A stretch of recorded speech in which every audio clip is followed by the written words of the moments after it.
Welcome to the Cheating Tales Lab. We hope you enjoy this story. Let's begin.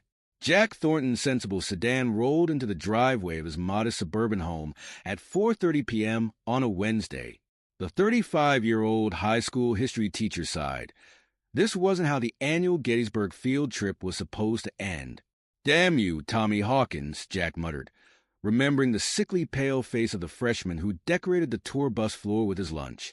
The kid had claimed motion sickness, but Jack strongly suspected it had more to do with the 6 hot dogs Tommy had inhaled at the Battlefield Cafe. As he approached the front door, briefcase in hand, Jack heard his wife Sarah's hushed voice drifting through an open window. Sarah was many things, but quiet wasn't one of them. Curiosity piqued, he paused, key hovering near the lock. "I'll be the best wife and mother to them, until Jack gets his wealthy father's inheritance. Then I'll take everything in divorce." Jack's world tilted on its axis. He must have misheard. There was no way Sarah, his Sarah of 10 years, would say something like that. They'd talked about having kids, for Christ's sake. But as he stood there, rooted to the spot, Sarah's voice continued. "Don't worry, Robert. I've got it all planned out. Jack doesn't suspect a thing. He's such a Boy Scout, always so trusting. It's almost too easy." With trembling hands, Jack pulled out his phone and hit record, capturing the tail end of Sarah's conversation. I know. It's taking longer than we thought. But Jack's father isn't exactly on death's door. We just need to be patient. Once I have the money, we can start our new life together. Yes, I love you too. I'll call you later." The sound of Sarah's footsteps approaching snapped Jack out of his daze. He retreated to his car, fumbling with the keys before managing to start the engine and pull away. He drove aimlessly, his mind a chaotic whirlwind of betrayal and disbelief. He found himself at a nearby park, the place where he and Sarah had their first date.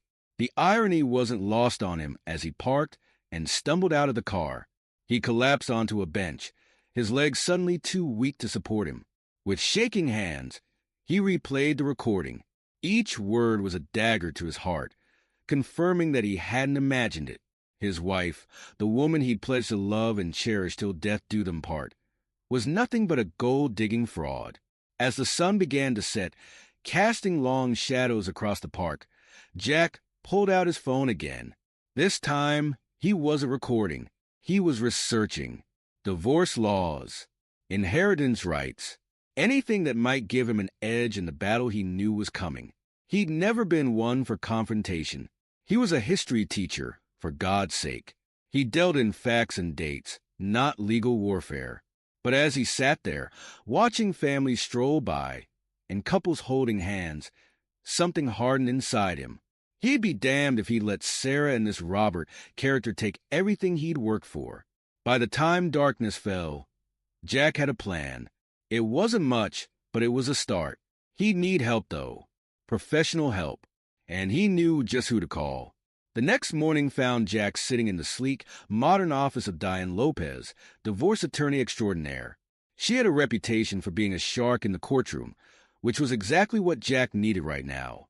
Diane listened impassively as Jack recounted his story, her face betraying no emotion. When he finished, she leaned back in her leather chair, fingers steepled under her chin. "Well, Mr. Thornton, you've certainly found yourself in quite the predicament," she said, her voice cool and professional. "The good news is you've got solid evidence of your wife's intentions. That recording will be invaluable." Jack nodded, feeling a glimmer of hope for the first time since he'd overheard Sarah's conversation. "The bad news," Diane continued, "is that your wife clearly has a plan, and if she's been working on this for a while, she may have already taken steps to protect herself. We need to move quickly." She outlined a strategy that made Jack's head spin. Gather more evidence, secure assets, prepare for a clean break. It all sounded so clinical, so devoid of emotion. But then again, that's probably what he needed right now. "One more thing, Mr. Thornton," Diane said as Jack stood to leave. "Don't tip your hand. Act normal until we're ready to make our move. Can you do that?" Jack thought about the betrayal, the lies, The years of his life wasted on a woman who saw him as nothing more than a meal ticket. He thought about the future he'd planned, now turned to ashes. "Yes," he said, his voice hard. "I can do that." The drive home was a blur. Jack's mind raced with everything Diane had told him, everything he needed to do. But as he pulled into his driveway, a sense of calm settled over him. He had a plan now. He wasn't helpless. He found Sarah in the kitchen, chopping vegetables for dinner. She smiled when she saw him, and for a moment, Jack's resolve wavered. How could this be the same woman who had so coldly discussed destroying his life? "Hey, honey," Sarah said, leaning in for a kiss. "How was your day?" Jack forced himself to smile, to act normal. "Oh, the usual. Kids who'd rather be anywhere but in class." He watched her as she turned back to her chopping, chattering away about her day at the office. How many times had they done this? How many evenings had he sat here, listening to her stories, thinking they were building a life together? "Sarah," he said, interrupting her mid-sentence, "we need to talk." She turned, a look of confusion on her face. "What's wrong?" Jack took a deep breath. This was it. No turning back now. "I know about your plan," he said, his voice steady. "I know about Robert." The knife Sarah had been holding clattered to the floor. Her face went pale, then flushed red. I don't know what you're talking about," she stammered. Jack pulled out his phone, playing the damning recording. As Sarah listened, her face cycled through a range of emotions: shock, anger, fear. "It was just a hypothetical conversation," she said weakly when the recording ended. "I was just talking to a friend about—" "Save it," Jack cut her off. He pulled a stack of papers from his briefcase. "These are divorce papers. I want you out of the house. Tonight." Sarah's demeanor changed in an instant. The mask of the loving wife fell away, revealing the cold, calculating woman beneath. "You can't do this," she hissed. "You have no idea who you're dealing with." But Jack was already moving, heading for their shared office. With quick, precise movements, he began canceling their joint credit cards and transferring funds from their shared accounts to ones in his name only. Sarah followed, her voice rising in pitch and volume as she hurled insults and threats. Jack tuned her out, focusing on the task at hand. When he finished, he turned to face her. "You have an hour to pack your things and leave," he said, his voice devoid of emotion. "Anything left behind will be considered abandoned property." As Sarah stomped off to pack, Jack felt a strange sense of detachment. This woman, this stranger in his house, was no longer his wife. She was an opponent, nothing more. True to his word, an hour later, Jack changed the locks. He watched from the window as Sarah's car disappeared down the street, her taillights fading into the distance. He knew it wasn't over. Sarah wouldn't give up that easily. But for now, he had breathing room. Time to plan his next move. The next morning, Jack met with Elena Ramirez, the principal of Jefferson High where he taught. She was a stern woman with kind eyes, always fair but never a pushover. Jack had always respected her, and now he found himself grateful for her no-nonsense attitude. "Elena," he said, his voice grave, "I need to request an extended leave of absence. There's been a family emergency." Elena's eyebrows rose slightly, but she didn't press for details. "Of course, Jack. Take whatever time you need. Your students will miss you, but we can arrange for a substitute." Jack nodded, relief washing over him. One less loose end to worry about. Back at the house, Jack began the process of dismantling his life. He sold most of his belongings, keeping only essentials and a few sentimental items. It felt oddly liberating, shedding the trappings of his old life. As he worked, he thought about his father, William Thornton. They hadn't spoken in years, their relationship strained by old resentments and misunderstandings. But now, with Sarah's plan out in the open, Jack knew he had to warn him. The phone call was awkward, stilted. Jack didn't reveal the full extent of what had happened, just enough to put his father on guard against Sarah's machinations. "Dad," he said, his voice rough with emotion, I know we've had our differences, but please be careful. Sarah, she's not who we thought she was." There was a long pause on the other end of the line. When William spoke, his voice was gruff but not unkind. "I appreciate the warning, son. Take care of yourself. It wasn't much, but it was a start. Maybe," Jack thought, "something good could come out of this mess after all." With his affairs in order and his father warned, Jack was ready for the final step of his plan. He needed to disappear. He withdrew a large amount of cash from his accounts, enough to live on for a while, without leaving an electronic trail. He bought a used car from a private seller, paying in cash. And then, in the dead of night, he drove away from the life he'd known, heading west with no real destination in mind. As the miles rolled by, Jack thought about Sarah. By now, she would have realized he was gone. He could imagine her frantic calls to their mutual friends, her increasingly desperate attempts to locate him through his workplace. But she would find nothing. Jack Thornton, high school history teacher and devoted husband, had vanished into thin air. Days turned into weeks as Jack made his way across the country. He took odd jobs here and there, paying in cash and using fake names. He slept in cheap motels or in his car, always moving, never staying in one place long enough to be remembered. Finally, after nearly a month on the road, he found himself in Portland, Oregon. Something about the city called to him. Maybe it was the constant drizzle, matching his mood. Or maybe it was just far enough from his old life to feel safe. He found a small apartment in a nondescript neighborhood and started looking for work. His teaching credentials were useless now. Using them would leave a trail Sarah could follow. But he had other skills. He started advertising his services as a private tutor, specializing in history and literature.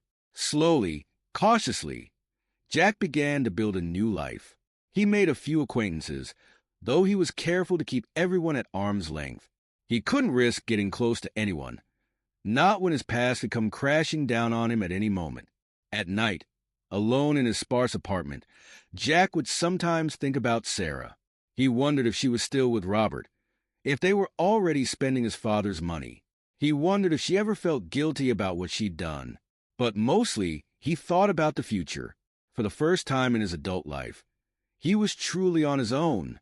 No wife, no job, no roots tying him down. It was terrifying, but also exhilarating.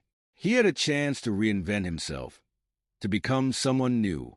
As the days turned into weeks, and weeks into months, Jack slowly began to heal. The pain of Sarah's betrayal never fully went away, but it became duller, more manageable. He threw himself into his work, building a reputation as an excellent tutor. He even started developing online history courses, finding a new passion in bringing the past to life for students around the world. Jack Thornton, the betrayed husband and disillusioned teacher, was gone.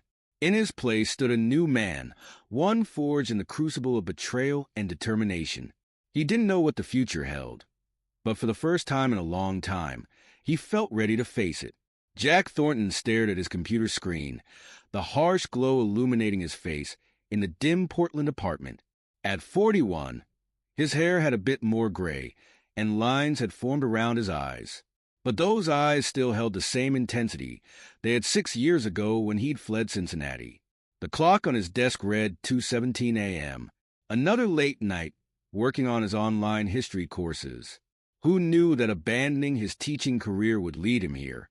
Turns out, there was a whole world of students hungry for knowledge beyond the confines of a traditional classroom.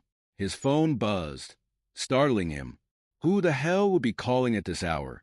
The number wasn't one he recognized, but it had a Cincinnati area code. His heart raced as he answered. "Hello, is this Jack Thornton?" The voice was unfamiliar, clinical. "Who's asking?" "This is Mercy Hospital in Cincinnati. I'm calling about your father, William Thornton. He's been admitted and you're listed as his emergency contact." Jack's world tilted on its axis. His father, the man he hadn't spoken to in years, save for that cryptic warning about Sarah. How is he?" Jack managed to ask, his voice barely above a whisper. The nurse's voice softened. "I'm afraid it's quite serious, Mr. Thornton. Your father is asking for you." Jack closed his eyes, memories flooding back. The bitter arguments, the disappointment in his father's eyes, the years of silence. And now this. "I'll be there as soon as I can," he heard himself say. As he hung up, Jack's mind raced. Going back to Cincinnati meant facing everything he'd run from. Sarah, the life he'd left behind, the possibility that his father's inheritance, the very thing that had sparked this whole mess, might now be within reach. He booked the first flight out, throwing clothes into a suitcase with trembling hands. As the plane took off, Jack stared out the window, watching Portland disappear beneath him. He was leaving behind 6 years of carefully constructed anonymity. What would he find waiting for him in Cincinnati? The hospital corridor seemed endless. The smell of disinfectant burning Jack's nostrils as he made his way to his father's room. He paused outside the door, steeling himself for what lay ahead. Nothing could have prepared him for the sight that greeted him. There, sitting by his father's bedside, was Sarah, his Sarah, the woman who'd plotted to destroy him, now playing the role of doting daughter-in-law. She looked up as he entered, her eyes widening in shock. "Jack!" she gasped. Before he could respond, a weak voice came from the bed. "Son, is that you?" Jack turned to see his father, a frail shadow of the imposing man he'd once been. William Thornton's eyes were sunken, his skin sallow, but a spark of life returned to them as he gazed at his long-lost son. "Dad," Jack said, moving to the bedside. "I'm here." William's hand trembled as he reached for Jack's. "I didn't think you'd come." "Of course I came," Jack replied, fighting to keep his voice steady. He glanced at Sarah, who was watching the reunion with an unreadable expression. "Jack," William said, his voice barely above a whisper, "there's someone I want you to meet." He gestured weakly to the other side of the bed. Jack hadn't even noticed the other man in the room. As he looked up, he felt the floor drop out from under him. "This is Robert," William said. "Your uncle. He and Sarah have been taking care of me. Uncle Robert." The name from Sarah's phone call 6 years ago. The man she'd planned to run away with. Jack's mind reeled as he struggled to process this new information.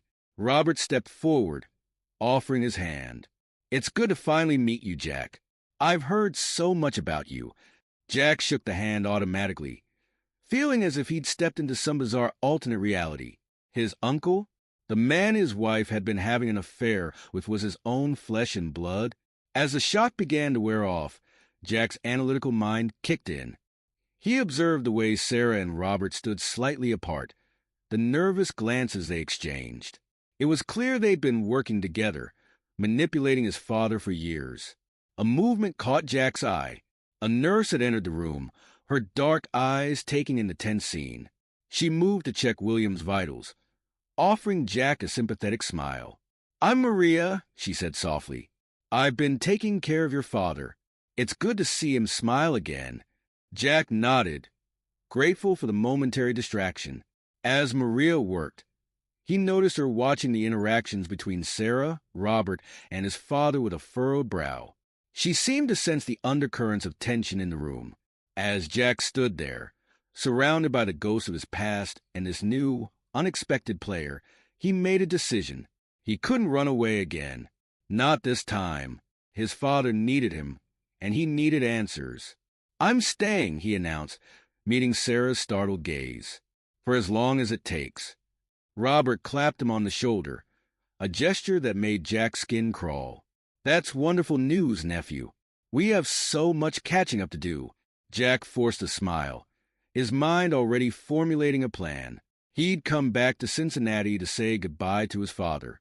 Now, it seemed, he had a mystery to solve and a truth to uncover. As he settled into the chair by his father's bedside, Jack couldn't shake the feeling that this was just the beginning of a long and treacherous journey. But this time, he was ready. This time, he wouldn't be caught off guard. Let the games begin, he thought, watching Sarah and Robert exchange worried glances. "I'm not the same man who left 6 years ago, and this time, I'm not running away." The funeral was a somber affair, the kind William Thornton would have hated. Jack stood at the graveside, surrounded by people he barely recognized, all offering condolences with varying degrees of sincerity. Sarah and Robert hovered nearby, playing their parts to perfection. As the last of the mourners drifted away, Marcus Chun, the family attorney, approached Jack. "I'm sorry for your loss," he said, his voice low. "When you're ready, we need to discuss your father's will." Jack nodded, steeling himself for what was to come. He'd known this moment was inevitable, but that didn't make it any easier. The reading of the will took place in Marcus's office, a wood-paneled room that smelled of leather and old books. Jack sat across from Sarah and Robert, the tension in the air thick enough to cut with a knife. Marcus cleared his throat and began to read. "I, William Thornton, being of sound mind and body, do hereby bequeath my estate as follows." What followed was unlike anything Jack had expected. His father, it seemed, had a flair for the dramatic even in death. The will laid out a series of conditions, tasks that the potential heirs would need to complete to prove their loyalty and worthiness. "This is ridiculous," Sarah sputtered, her carefully crafted mask slipping for a moment. "We've been caring for William for years. Surely that counts for something." Marcus raised an eyebrow. "The will is quite clear, Mrs. Thornton. All potential heirs must complete the task set forth." Robert leaned forward, his face a study in false concern. "But what about Jack? He abandoned the family. Surely he's not eligible." Jack felt a surge of anger, but he kept his voice calm. "I didn't abandon anyone. I left because of circumstances beyond my control." He met Sarah's eyes, watching her flinch at the implied accusation. Marcus held up a hand. "Regardless of past events, the will states that all family members have the right to participate, including Jack." What followed was a bitter battle, fought not with fists or weapons, but with legal maneuvers and carefully worded accusations. Sarah and Robert contested the will, throwing everything they had at discrediting Jack. But Jack wasn't without resources of his own. He presented evidence of Sarah's original plan, hinting at Robert's involvement without revealing his full hand. The recording he'd made 6 years ago became a powerful weapon, though he used it sparingly, aware that it was his ace in the hole. As the days turned into weeks, Jack found himself immersed in a world of legal jargon and family politics. He discovered depths of strength he didn't know he possessed, standing firm against the onslaught of Sarah and Robert's machinations. But it wasn't just about the inheritance anymore. As Jack dug deeper, he began to uncover troubling inconsistencies in the family company's finances. Late-night research sessions and clandestine meetings with loyal employees painted a disturbing picture of embezzlement and fraud. One night, as Jack pored over financial records in his hotel room, he heard a soft knock at the door. He opened it to find Sarah standing there, looking uncharacteristically vulnerable. "Can we talk?" she asked, her voice barely above a whisper. Jack hesitated, then stepped aside to let her in. He watched as she paced the room, wringing her hands. "I didn't know," she finally said. "About Robert, about the company. I swear, Jack, I had no idea how deep this went." Jack studied her, trying to gauge her sincerity. "Why should I believe you?" Sarah's eyes filled with tears. "Because I'm trapped, Jack. I made a terrible mistake, and now I don't know how to get out." As Sarah poured out her story, Jack felt a mix of emotions: anger, pity, and a grudging admiration for her survival instinct. She painted a picture of manipulation and deceit, with Robert as the puppet master pulling all the strings. When she finished, Jack remained silent for a long moment. "I can't trust you," he finally said. "But if what you're saying is true, we might be able to help each other." Sarah nodded, wiping her eyes. "What do you need me to do?" "For now, nothing. Act normal. Let Robert think he's still in control. I'll be in touch." As Sarah left, Jack felt a glimmer of hope. He might have just gained an unexpected ally in this fight, but he couldn't let his guard down. Not yet. Not when there was still so much at stake. Jack woke to the sound of his phone buzzing incessantly. Bleary-eyed, he reached for it, squinting at the screen. It was Elena Ramirez, his old principal from Jefferson High. "Jack, have you seen the news?" He sat up, instantly alert. "What news?" "It's all over the local stations. Sarah and Robert, they're saying terrible things about you. Elder abuse, abandonment, theft from the family business." "Jack, what's going on?" Jack's mind raced. He'd expected Robert to fight dirty. But this was a declaration of war. He flipped on the TV, his stomach churning as he watched Sarah, tears in her eyes, recount how he'd abandoned his family. Robert stood beside her, playing the role of the supportive uncle to perfection. "Jack Thornton is not the man we thought he was," Robert said, his voice dripping with false sincerity. "He left his family behind, ignored his father's illness, and now he wants to swoop in and claim an inheritance he doesn't deserve." Jack's phone buzzed again. This time, it was a notification from his online course platform. His ratings were plummeting, flooded with one-star reviews and accusations of fraud. "Damn it," he muttered, realizing the scope of Robert's attack. This wasn't just about the inheritance anymore. Robert was trying to destroy everything Jack had built. He needed allies and fast. He dialed Elena back. "Elena, I need your help. Everything they're saying, it's not true. I can explain, but I need time." There was a pause on the other end of the line. Then, "What do you need?" Jack felt a surge of gratitude. "Can you reach out to my old colleagues, my students, anyone who knew me before? I need character witnesses, people who can vouch for me." "Consider it done," Elena said. "And Jack, we've got your back." As he hung up, Jack's mind was already formulating a plan. He couldn't match Robert's media blitz dollar for dollar, but he had something Robert didn't: the truth. He set up a live stream, reaching out to his online students around the world. For hours, he told his story, laying bare the betrayal that had driven him from Cincinnati. He showed evidence of his continued work in education, the lives he'd touched through his online courses. As he spoke, messages of support flooded in. Former students shared stories of how he'd inspired them. Colleagues vouched for his character. Even some of his current online students, scattered across the globe, joined in to defend their teacher. But Robert wasn't done. As Jack's counteroffensive gained traction, his website came under attack. A sophisticated DDoS assault brought down his entire online infrastructure.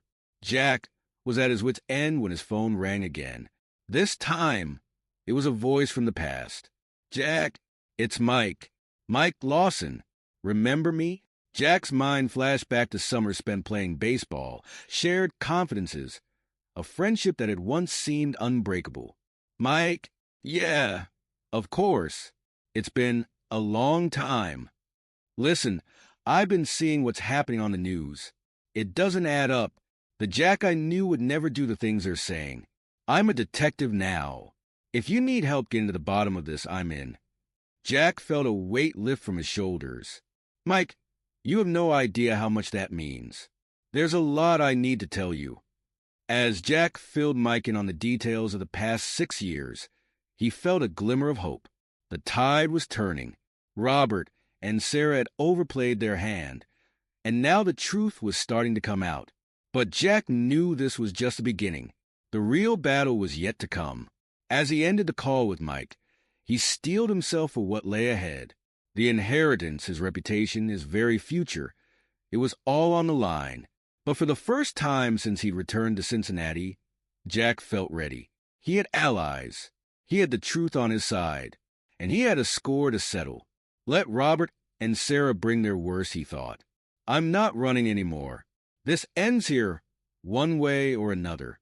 Jack Thornton sat in his dimly lit hotel room, surrounded by stacks of documents and a laptop screen glowing with financial records. He rubbed his eyes, exhausted but determined.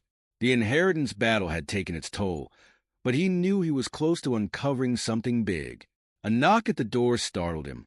He opened it to find Kate Blackwell, the private investigator he'd hired to dig into Robert's past. Her face was grim, her eyes sharp with purpose. "We need to talk," she said. brushing past him into the room. Jack closed the door, his heart racing. "What did you find?" Kate pulled out a thick file from her bag. "Your uncle's been a busy boy, Jack, and not in a good way." For the next hour, Kate laid out a pattern of behavior that made Jack's stomach churn. Elder abuse, spanning years and multiple victims, fraud that went beyond the family company, touching businesses across the state, and most disturbing of all, connections to organized crime that hinted at even darker dealings. "Jesus," Jack muttered, leafing through the evidence. "This is worse than I thought." Kate nodded. "Your uncle's made some powerful friends and some dangerous enemies. You need to be careful, Jack. This goes beyond a family squabble now." Jack's mind raced. He needed to act, but he had to be smart about it. One wrong move, and everything could come crashing down. "I need to make a call," he said, reaching for his phone. The number he dialed wasn't one he'd ever used before, but it was one he'd memorized just in case. When a woman's voice answered, Jack took a deep breath. "This is Jack Thornton. I have information about Robert Thornton that the FBI might be interested in." Special Agent Samantha Torres listened intently as Jack laid out what he knew, careful to keep his own involvement anonymous. When he finished, there was a long pause. "Mr. Thornton, if what you're saying is true, we'll need to move quickly. Can you come in to make a formal statement?" Jack agreed, setting up a meeting for the next day. As he hung up, he felt a mix of relief and apprehension. The wheels were in motion now. There was no turning back.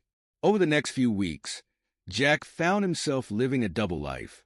By day, he continued the inheritance battle, presenting a calm facade to Sarah and Robert, but his nights were filled with clandestine meetings with Agent Torres, poring over evidence and building a case against his uncle, to maintain his cover and begin rebuilding his tarnished reputation.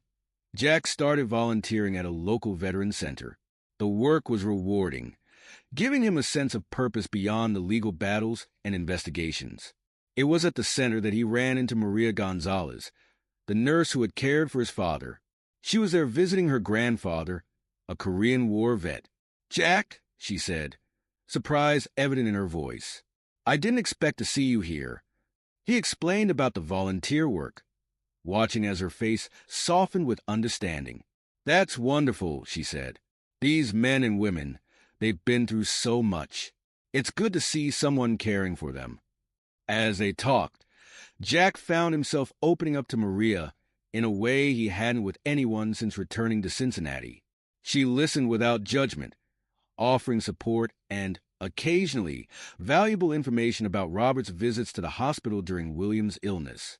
Their friendship grew over shared cups of terrible hospital coffee and late-night conversations. Jack found himself looking forward to their talks, a bright spot in the increasingly tense atmosphere of the inheritance battle. But even as Jack made progress, he could see Robert beginning to unravel. The man's behavior became erratic, his temper shorter. Sarah, caught between the two men, looked increasingly haggard and afraid. The diner was nearly empty, the fluorescent lights casting a harsh glow over the worn Formica tables.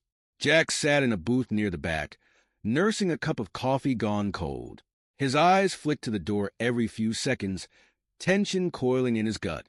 When Sarah walked in, he almost didn't recognize her. Gone was the polished, confident woman he'd married. In her place was someone smaller, hunched as if expecting a blow. "Jack," she said, sliding into the booth across from him. "I thank you for meeting me." He nodded, studying her face. The bruise on her cheek had faded to a sickly yellow, but the fear in her eyes was fresh. "I know about Robert's crimes," he said without preamble. "All of it. The elder abuse, the fraud, the mob connections. It's over, Sarah." She flinched, then sagged, as if a great weight had been lifted from her shoulders. "What are you going to do? The FBI is already involved, but they need more. They need someone on the inside." Jack leaned forward, his voice low and intense. "That's where you come in." Sarah's eyes widened. "You want me to testify against Robert?" "Jack, you don't understand." He'll kill me. We can protect you, Jack insisted. But this is your chance, Sarah. Your chance to make things right. For a long moment, Sarah was silent, her fingers tracing patterns on the scratched tabletop. When she looked up, there was a determination in her eyes that Jack remembered from their early days together. Okay, she said. I'll do it. For William. For us. For everything I destroyed. Jack felt a weight lift from his chest. This was it. The final piece they needed to bring Robert down. As they stood to leave, the diner's bell jingled. Jack looked up to see Robert standing in the doorway, his face a mask of rage. You bitch, Robert snarled, advancing on Sarah. I knew you'd betray me. Everything happened in a blur. Robert reached into his jacket, pulling out a gun. Sarah screamed, and Jack moved. Years of pent-up anger and betrayal fueled him as he lunged at Robert. His hand closed around Robert's wrist, twisting the gun away. They grappled, crashing into tables and chairs. Jack was dimly aware of Sarah shouting, of the diner's other patrons fleeing, but his focus was entirely on Robert, on the madness in the other man's eyes. With a move he'd learned during his years away, Jack managed to disarm Robert, sending the gun skittering across the floor. He pinned his uncle to the ground, panting heavily. It's over, Jack growled. You've lost. As if on cue, the diner's door burst open, and FBI agents poured in, led by Agent Torres. As they cuffed Robert, Jack became aware of a dull pain in his side. He looked down to see a growing red stain on his shirt. Jack! Sarah cried, rushing to his side. Oh, God, you're hurt. He waved her off, his eyes meeting Agent Torres. Tell me you got all that on camera. The agent nodded, a small smile playing at her lips. Every second. You did good, Thornton. As paramedics swarmed around him, Jack felt a sense of peace wash over him. It was done. Finally, after all these years, it was done. The courtroom was packed, a low murmur of voices filling the air. Jack sat at the plaintiff's table, his side still tender from the knife wound Robert had managed to inflict during their struggle. But the physical pain was nothing compared to the emotional weight of the past few months.